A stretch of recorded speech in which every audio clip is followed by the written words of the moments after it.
नमस्कार, ये है लखनऊ और मैं हूं अनुपम चौहान। ये है लखनऊ और आप देख रहे हैं समर सलून। 18वीं सदी का यह ऐतिहासिक रूमी दरवाजा है जिसका इन दिनों जीर्णोद्धार का कार्य चल रहा है। गर्भ से तने इन भवनों को देखो। यह शानदार इमारत उस दौर में बनाई गई थी जब गेहूं 1 रुपए में 30 सेर मिलता था। अवध के नवाब आसफुद्दौला ने सन 1784 में बड़ा इमामबाड़ा और ऐतिहासिक रूमी दरवाजे का निर्माण शुरू कराया था, जो 1786 आते आते बनकर तैयार हो गए थे। लखनऊ की नाजुक मिट्टी में ढला हुआ यह सुविख्यात भवन अपने प्रभावशाली स्थापत्य और मजबूती के कारण बड़ी बड़ी पथरीली ऐतिहासिक इमारतों से टक्कर लेता आया है। जिस समय यह भवन बनकर तैयार हुए थे तब इसकी कीमत लगभग 1 करोड़ से ज्यादा आई थी। मजे की बात यह है कि जिस समय रूमी दरवाजे का निर्माण शुरू किया गया था उस समय यहाँ अकाल पड़ा हुआ था। भूखों को रोटी देने के लिए अवध के नवाब आसफुद्दौला ने इन विस्तृत इमारतों की योजना बनाई थी। इतिहासकार योगेश प्रवीण अपनी पुस्तक लखनऊ नामा में लिखते हैं कि उस दौर में इस इमारत को बनाने में 22,000 लोगों का पसीना लगा था। इसमें सब के सब मजदूर नहीं थे, बल्कि कुछ अमीर और भले लोग भी थे जो अकाल के चलते काम पर आते थे। कई वरिष्ठ पत्रकार और इतिहासकारों का कहना है कि दिन में मजदूर वर्ग काम पर आता था और रात के अंधेरे में कई भले और संभ्रांत समझे जाने वाले लोग भी काम के बदले अनाज लेने आते थे। उस दौर में लोग मुफ्त में अनाज लेना पसंद नहीं करते थे, इसलिए नवाब ने अकाल के समय काम के बदले अनाज की योजना चलाई थी। रूमी दरवाजे को बनाने में कहीं भी लोहा या लकड़ी का उपयोग नहीं किया गया। इमामबाड़ा और रूमी दरवाजे का वास्तुशिल्प किफायत उल्लाह नाम के नक्शा नवीस ने बनाया था। यह वही कारीगर था जिसने रूमी दरवाजे के चंद्राकार अर्ध गुंबद को और इमामबाड़े के लदावरदार छत की डाट को बाखूबी संभाला था। इन सारी इमारतों में लखौड़ी ईंट और बादामी चूने का कमाल है। यही सब विशेषताएं नवाब आसफुद्दौला और किफायत उल्लाह की प्रसिद्धि का कारण बनी। कुछ इतिहासकारों का मानना है कि लखनऊ का यह प्रसिद्ध शाही द्वार कंस्टेंटिनोपल के एक प्राचीन दुर्ग की नकल है। यही कारण है कि 19वीं सदी के लोग इसको कुस्तुनतुनिया कहकर पुकारा करते थे।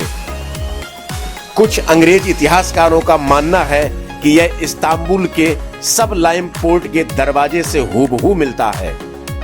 नाइटन ने अपनी बहुचर्चित पुस्तक private life of an eastern king में लिखा कि टर्की के सुल्तान का प्रवेश द्वार भी इसी मॉडल का था। इसीलिए यूरोपियन इतिहासकार अभी तक इसे टर्किश गेट कहते हैं। भारतीय इतिहासकारों की माने तो यह रूमी दरवाजा राम द्वार का अपभ्रंश नाम है।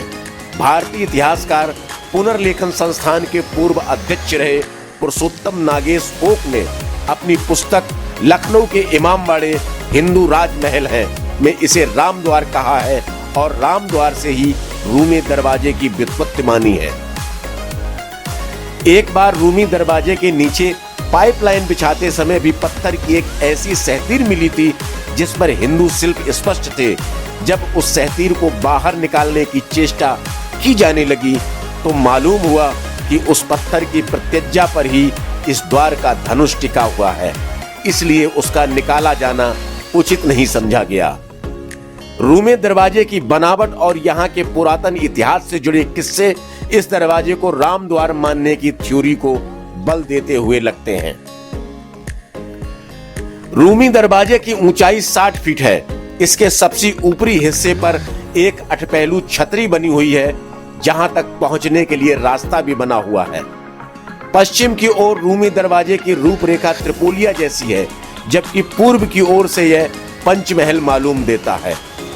रूमी दरवाजे की सजावट निराली है, जिसमें हिंदू मुस्लिम कला का सम्मिश्रण देखने को मिलता है।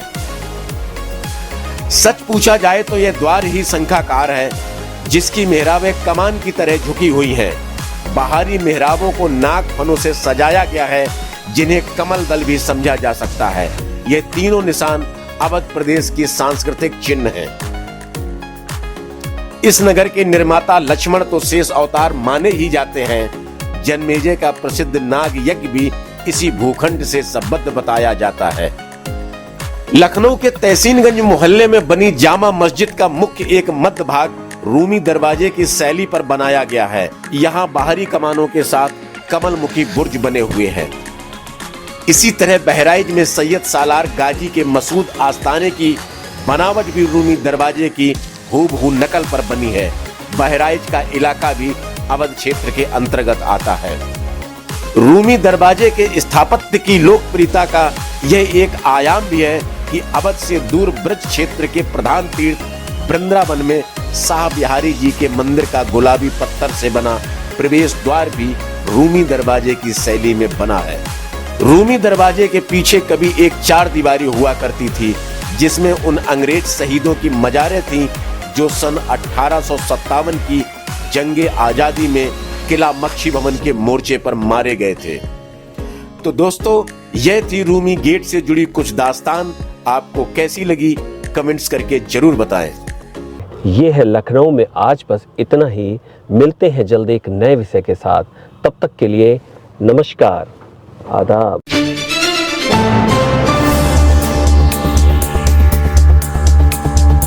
समर सलील, सच के साथ।